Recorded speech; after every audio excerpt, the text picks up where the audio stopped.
Bonjour à tous, merci encore de votre fidélité. Je suis très heureux de vous retrouver pour ce nouveau numéro de School TV Le Mag. Vous connaissez le concept, 30 minutes sur la scolarité de vos enfants, avec à chaque fois une thématique forte en cette journée spéciale, et oui dédiée, cette journée mondiale pour les enseignants. Et il y a une petite nouveauté aujourd'hui, même une grosse nouveauté, il s'agit de la présence d'Alix Nguyen. Alix, bonjour. Bonjour Patrice. Je suis très heureux de t'accueillir. On va se tutoyer direct, oui, parce qu'on se connaît un petit peu. Cher ami, on s'est vu effectivement dans des boulots passés, antérieurs, et je suis vraiment très heureux que tu nous rejoignes. Et malheureusement pour toi, tu vas faire toute la saison. Et je suis ravie. Ah, allez, ça commence bien. C'est parti pour le sommaire de cette émission. Allez, comme tous les 5 octobre, la planète célèbre ses enseignants. Quel impact pour cette journée dite mondiale? Élément de réponse dans un instant. Des célébrations avec pour thème un sujet ô combien concernant, important, la pénurie d'enseignants. Comment y remédier? Comment surtout rebooster l'attractivité de cette profession, le salaire, mais pas seulement, vous le verrez là aussi dans un instant. Et puis on s'attardera sur la formation des enseignants tout au long de leur carrière. Est-elle assez considérée cette formation? Existe-t-il de bons formateurs? Comment bien former en 2023? Là aussi, vous allez voir qu'il y a beaucoup à dire. Et on enchaîne sans plus tarder avec l'expression orale.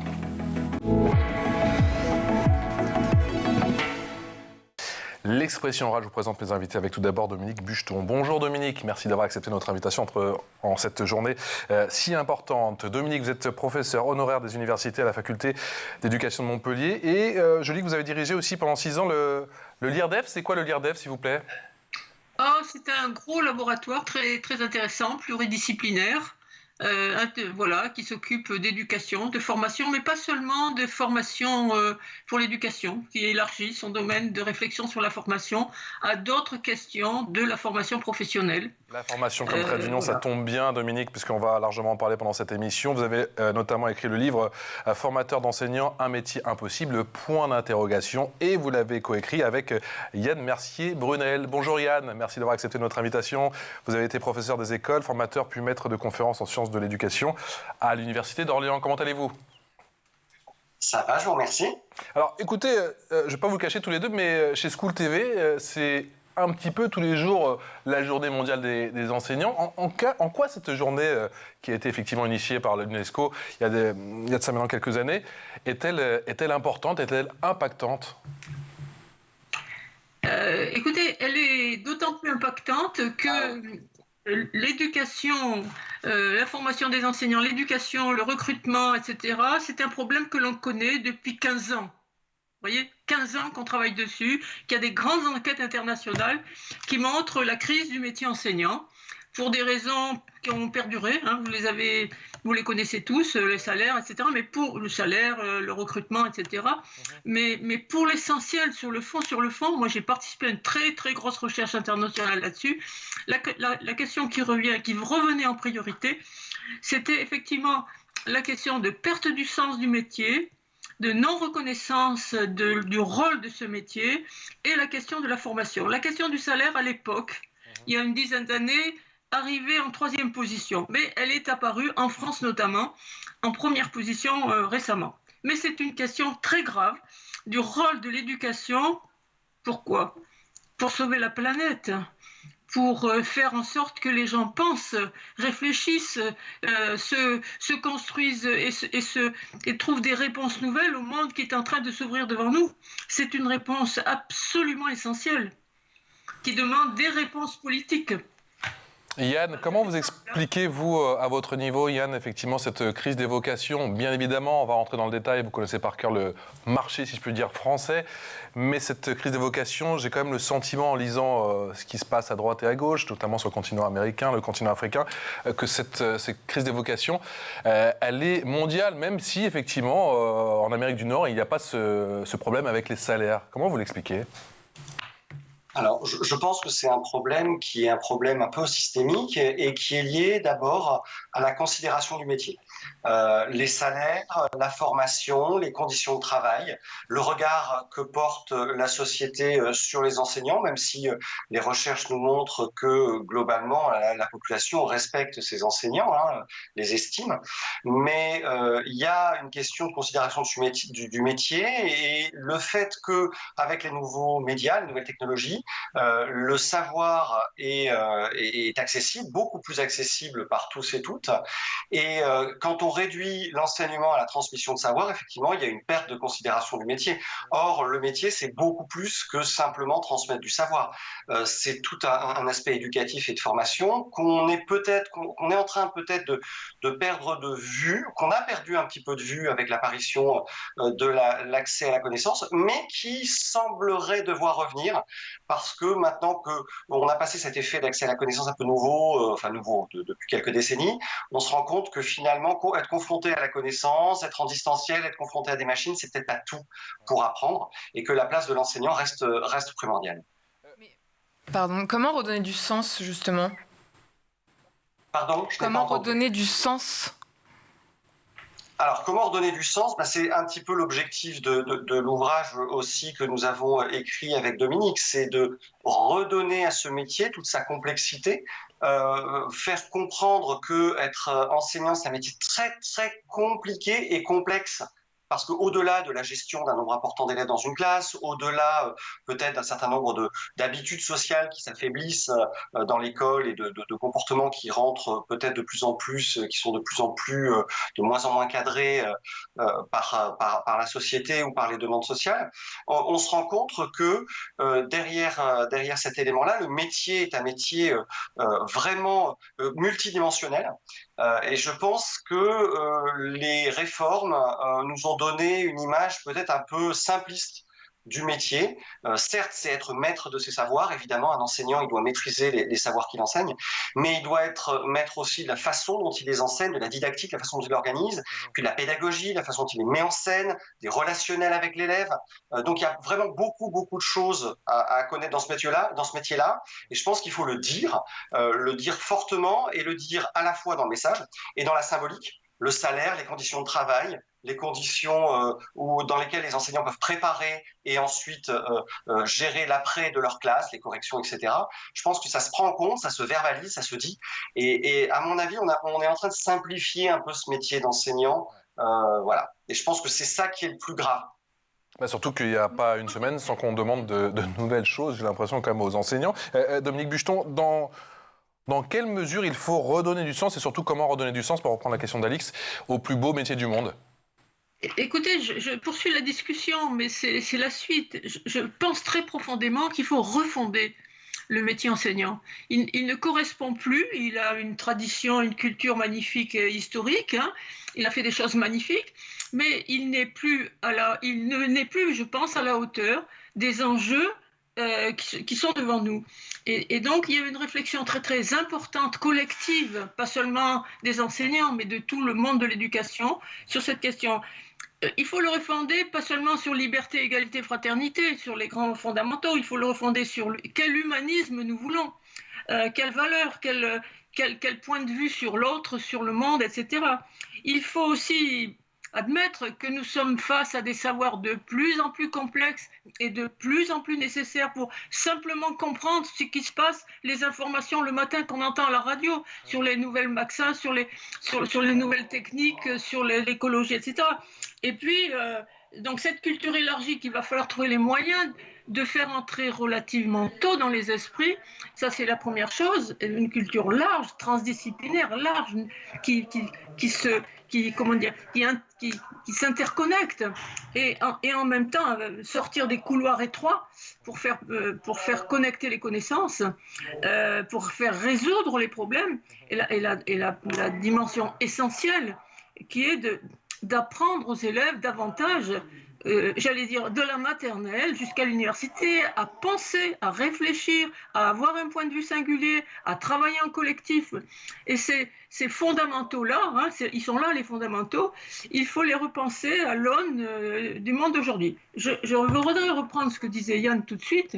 Nous sommes aussi en ce moment dans un conflit de position sur l'éducation qui est extrêmement politique, un conflit conservateur qui veut réduire l'école à la transmission de savoirs dits fondamentaux, qui est une bêtise abyssale pour le chercheur, la chercheuse que je suis, savoir le savoir fondamental d'un chercheur de la science, c'est le doute, c'est la question, c'est avancer, c'est remettre en cause, voilà, qui est une idiotie dangereuse. Et la deuxième chose, c'est de sortir l'éducation de l'enseignement, c'est-à-dire de la pensée en termes de on va atteindre le SNU, je sais plus, c'est ça, oui, c'est ça, le SNU, à 16 ans pour formater les esprits à l'autorité, à la nation et à l'autre. C'est une conception tout à fait ringarde qui est en train de se développer de façon extrêmement dangereuse. Je suis extrêmement inquiète par rapport à ce conflit de représentation de l'école qui est en train de se présenter. On nous présente, pour transformer l'école, des petites rustines, des méthodes éculées qu'on a tous pratiquées, dont on connaît. Moi, j'ai commencé mon métier comme enseignante, enseignante en CP, j'ai tout fait. On a tout essayé. Et on voudrait nous faire revenir en arrière sur des choses dont on sait particulièrement qu'elles ne conviennent pas. Je ne rentre pas dans les détails. Il faut refonder ce métier avec toute son histoire, mais aussi avec beaucoup d'ambition, une grande ambition, et donner de l'envie aux élèves d'apprendre, de donner de la curiosité, et pas des trucs à répéter, pas des trucs à rabâcher. Voilà, des projets, des problèmes à résoudre. On sait faire ça, on le sait. Mais c'est dangereux d'apprendre aux élèves à penser. Et pour cela, il nous faut des profs infiniment mieux formés. Et il nous faut des ambassadeurs, on appelle ça des ambassadeurs, des passeurs. On va y revenir sur tous les travaux que nous venons de faire sur la nécessité de ces passeurs, ces accompagnateurs qui vont permettre la formation continue. Voilà. Oui, avant même la notion de formation, est-ce que vous pensez que être professeur, finalement, il faut que ce soit une vraie vocation plutôt qu'être envisagé comme un simple métier, entre guillemets? Est-ce que la notion de vocation est fondamentale, en fait? Et c'est ce qui est déterminant. Mon expérience de formatrice, c'est que j'ai vu entrer des gens dans le métier qui venaient parce qu'ils n'avaient rien trouvé d'autre. Voilà. Et puis, dans le contact avec les élèves, ce métier devient totalement passionnant. Parce qu'on voit les enfants évoluer, on voit les adolescents se transformer, on a des tas de problèmes à résoudre, c'est pas ennuyeux, parce qu'il faut inventer, etc. Et ça devient passionnant. Et c'est cette possibilité pour les enseignants d'être libres de leur choix pédagogique, d'être libres de leur capacité de s'adapter dans une classe à 30 élèves, donc qui sont à peu près 30 différents. Et il va falloir les regarder, les observer, les écouter. C'est ça le métier qui est passionnant. Et trouver des solutions, se tromper, et puis chercher autre chose. En gros, aujourd'hui, la question qui est difficile, pourquoi ce métier est si passionnant, c'est parce que, dans le fond, l'enseignant, il est toujours en train, excusez-moi le mot, de tâtonner pour trouver le bon chemin. Il prend une voie, elle ne marche pas pour certains, elle marche pour d'autres. Il en propose une deuxième qui va peut-être marcher. Il faut avoir des outils dans son cartable extrêmement multiples et divers. Et la formation continue est absolument et rigoureusement nécessaire pour peaufiner ces outils, les discuter, les tester, etc. Alors, voilà. On va parler... C'est pas un métier de vocation, c'est un métier passionnant, c'est un métier prenant. Peut-être certains ont la vocation, mais vocation, je ne sais pas trop ce que c'est. Yann, on va en venir dans un instant, bien sûr, à la formation en continu, la formation de ces professeurs dans un instant. Mais une question toute bête en cette journée ô combien importante de cette journée mondiale pour les enseignants. Est-ce qu'enseigner, c'est toujours un métier d'avenir, d'après vous ? Moi, je pense que oui. Et Yann ? Je pense que c'est un métier d'avenir. J'espère que c'est un métier d'avenir parce que je ne vois pas d'avenir sans formation, sans enseignement, sans éducation. Donc j'espère que c'est un métier d'avenir parce que sinon je ne vois pas quel avenir on se prépare. Oui, évidemment que c'est un métier d'avenir, mais comme le disait Dominique, c'est un métier qui est un métier qui a une forte emprise sur la société. Donc c'est un métier qui doit évoluer, qui doit s'adapter, qui doit se refonder, qui doit se restructurer. mais ça demande une réflexion en profondeur. Et pour reprendre une des remarques que vous faisiez tout à l'heure, ça demande surtout pas une juxtaposition de mesures qui s'enchaînent les unes aux autres et qui amènent à une espèce de millefeuille qui n'a plus de sens. Je pense qu'il faut repenser le métier à l'aune des enjeux d'aujourd'hui, comme le disait Dominique, des élèves d'aujourd'hui qui n'ont plus les mêmes attentes, les mêmes envies. Il faut arrêter d'imaginer que le jeune d'aujourd'hui, il peut être rentré au forceps dans le moule d'il y a 50 ans. Parce que j'aime beaucoup un certain nombre, toute une frange de nos penseurs qui nous expliquent qu'il faut revenir aux fondamentaux ou à l'ancien, mais si eux-mêmes, quand ils étaient élèves, on leur avait imposé le modèle de 50 ans auparavant, je ne suis pas sûr qu'ils l'auraient beaucoup apprécié. Donc la jeunesse, elle évolue, elle a d'autres valeurs, elle a parfois même des valeurs en avance par rapport à des enjeux sociaux comme l'écologie, comme la solidarité, comme le sens de l'activité professionnelle. Donc il faut être à la hauteur de notre jeunesse et pas seulement la prendre comme des petits soldats à formater et à faire rentrer dans des moules. Alors après, il y a évidemment des contenus disciplinaires, des contenus de savoir, des choses que l'on veut transmettre, qui se font le terreau et le socle de la science d'aujourd'hui. Donc ça ne veut pas dire non plus tomber dans la démagogie la plus outrancière, mais c'est un métier qui doit se réinventer et et le regard social sur ce métier-là doit se réinventer aussi. Je pense qu'il faut aussi accompagner les parents, les élèves, la société sur la façon dont on conçoit ce métier. Donc oui, c'est un métier d'avenir, mais c'est à lui d'écrire son avenir. Dominique, pourquoi la formation continue? On a quand même le sentiment qu'elle est considérée comme une mission de seconde zone, de second rang. Est-ce que c'est aussi votre sentiment? Et surtout, comment on peut changer la donne aujourd'hui? Cette considération de second rang, c'est récent. C'est le précédent ministre, celui aujourd'hui, le nouveau, parce que j'ai connu un certain nombre d'années où des enseignants avaient 3 semaines de stage de formation. Maintenant, ils ont 4 jours, grand maximum. Autrement dit, cette question de la formation continue est une question non seulement qui est dans la législation du travail, puisqu'elle doit se faire selon la loi du travail dans le temps de travail, et donc c'est une vieille question. Elle est devenue aujourd'hui absolument essentielle.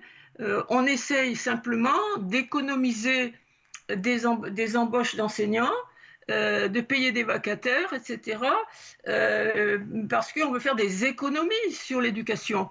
Il y a plus pratiquement cette année, par exemple, de titulaires remplaçants qui sont là pour remplacer les enseignants sur le temps de formation. Donc, non, la formation continue est absolument essentielle.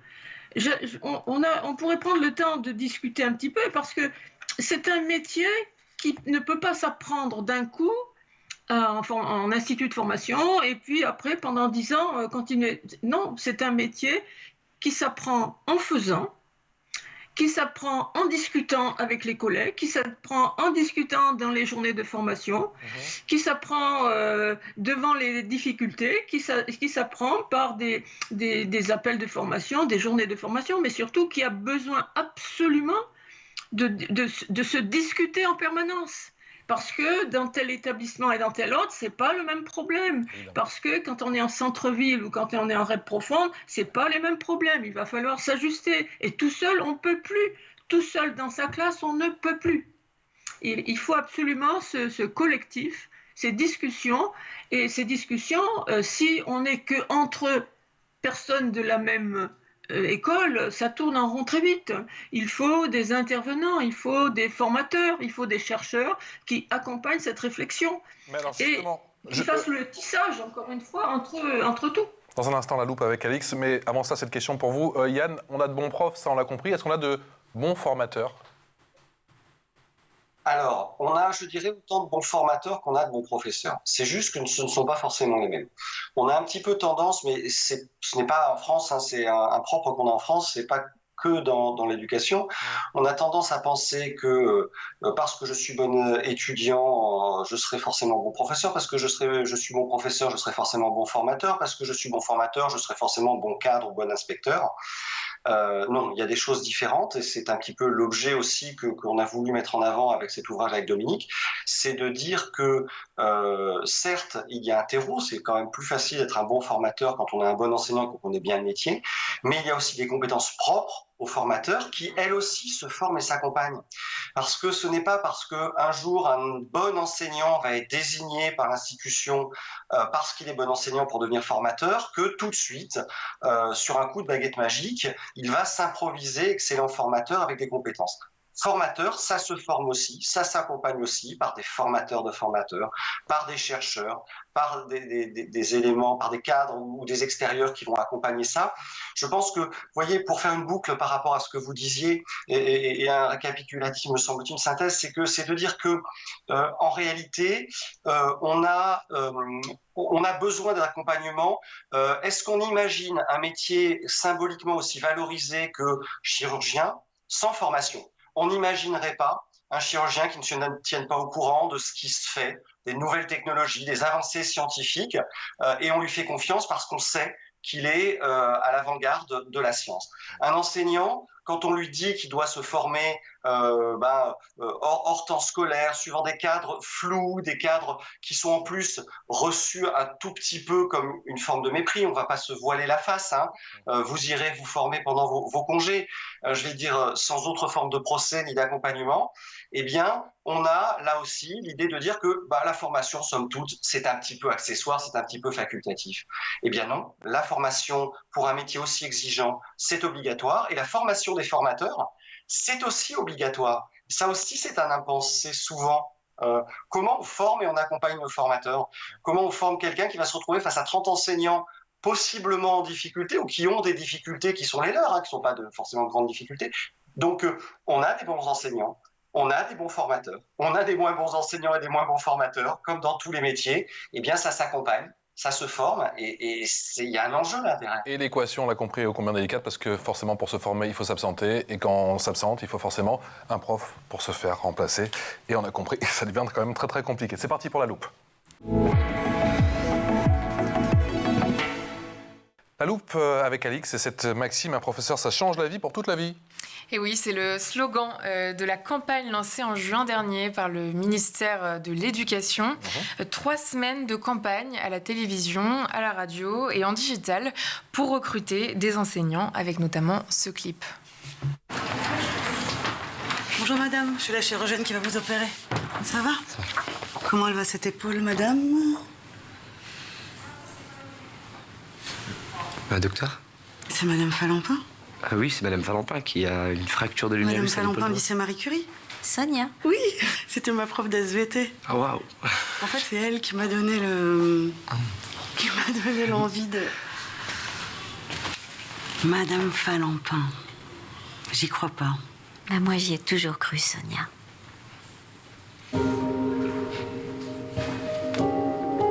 Un professeur, ça change la vie, pour toute la vie. Un clip tout en émotion réalisé par Éric Toledano et Olivier Nakache. Il cible les étudiants, mais plus largement toutes les personnes sur le point de changer de voie. L'objectif est clair, montrer dans quelle mesure certains professeurs peuvent changer la vie des élèves et rendre de ce fait la profession plus attractive. Un second volet intitulé Recrutement arrive, soit en même temps que l'ouverture des inscriptions au concours des enseignants.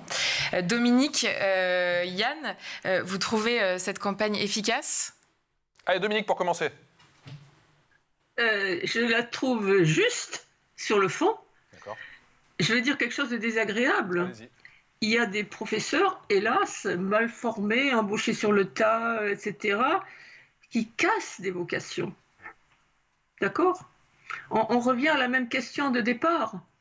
C'est-à-dire que quand un bon professeur vous touche, pour des raisons d'empathie, d'intelligence, d'émotion, etc., de savoir, de culture brillante, et on en a tous eu 2 ou 3 dans notre carrière qui nous ont très profondément marqués et quelquefois qui nous ont fait bifurquer, hein, c'est mon cas d'ailleurs, j'ai failli faire des maths et puis je suis devenue prof de français, mais il y en a d'autres qui nous ont complètement inhibé certaines connaissances. Et là encore, on peut pas, c'est un peu simple, mais très bien pour pourquoi pas, je suis pour cette très affectueuse et jolie et attendrissante initiative. Merci, ça fait plaisir quand même. Yann, vous en avez marre des campagnes ?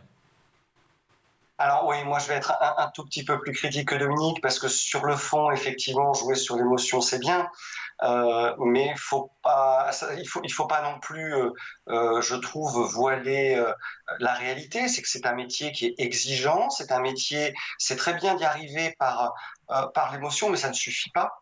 On en a des enseignants qui arrivent par l'émotion et qui démissionnent au bout de 2 ans ou 3 ans, voire moins. Je pense qu'il faut.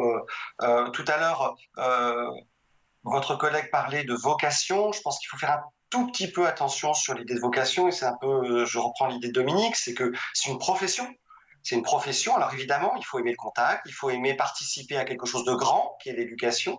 Sans doute, il faut avoir conscience qu'on peut changer des vies. Mais il faut le faire avec la modestie, je dirais, de l'artisan. Hein, je vais reprendre un petit peu cette image d'Anne Jorot, qui est l'idée de l'artisanat, du bel ouvrage. Je pense qu'un enseignant, c'est quelqu'un qui tâtonne, qui cisèle son enseignement petit à petit avec les années, en fonction des rencontres avec les élèves. Et c'est beaucoup de techniques, beaucoup de connaissances, beaucoup de réflexions. Donc c'est bien de valoriser, ça, mais je pense qu'il ne faut pas gommer tout le travail considérable de l'enseignant. Dominique, comment valoriser aujourd'hui les formations au sein du cursus, au sein de la carrière des enseignants ? Écoutez, moi, ça fait très longtemps, et par des petites expérimentations que nous avons tentées dans mon laboratoire, c'est de mettre les enseignants sur des projets. Et les projets sont des problèmes à résoudre, hein, des problèmes d'écriture, des problèmes de mathématiques ou des problèmes d'éducation, de comportement, etc. De les accompagner par la recherche et à l'issue de tout ça, de faire connaître ce travail, de le diffuser. C'est ce qu'ont fait très souvent les organismes de recherche en éducation. C'est une manière de valoriser. Et je pense aussi que, j'ai toujours pensé, personnellement, je ne suis pas sûre que tout le monde soit d'accord avec moi, que ça devrait être valorisant dans leur carrière, d'avoir participé à ce petit travail de recherche. Ça se fait dans d'autres pays. Ça se fait dans d'autres pays où la participation à des petites activités de recherche, petites parce que forcément elles ne peuvent pas avoir une immense ampleur, mais elles durent 2 ans, 3 ans éventuellement, ça existe et c'est extrêmement, extrêmement formateur. Et valorisant, évidemment. Oui, il y a une chose que j'ai appris pendant cette émission, ma chère Dominique, c'est qu'il faut toujours être d'accord avec vous. Moi, je suis d'accord avec vous. Je vous taquine, m'a dit, je ne sais pas si vous êtes d'accord avec vous. Avec nous, effectivement, on est d'accord avec vous. Alix.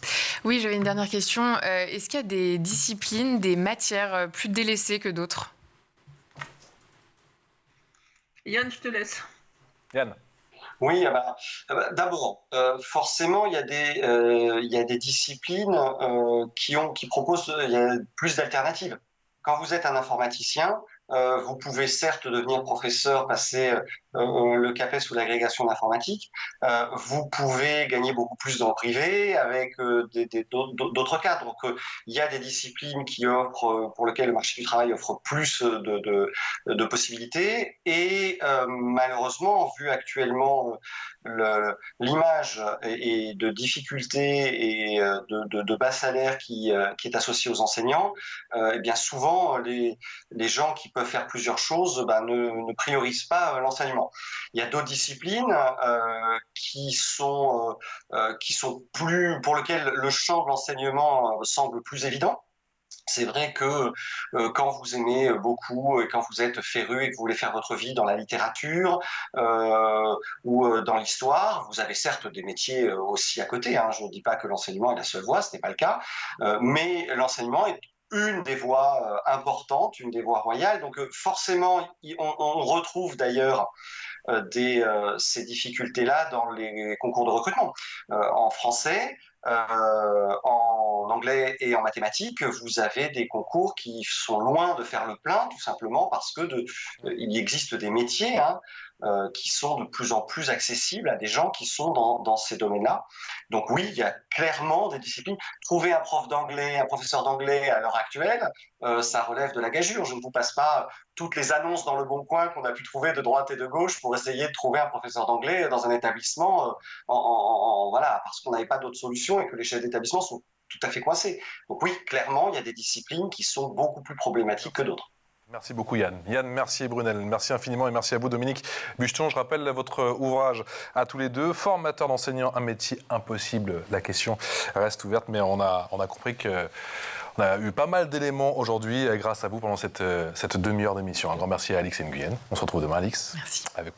Avec grand plaisir. Et moi, je vous dis à demain pour une toute nouvelle émission de School TV Le Mag. Ciao, ciao.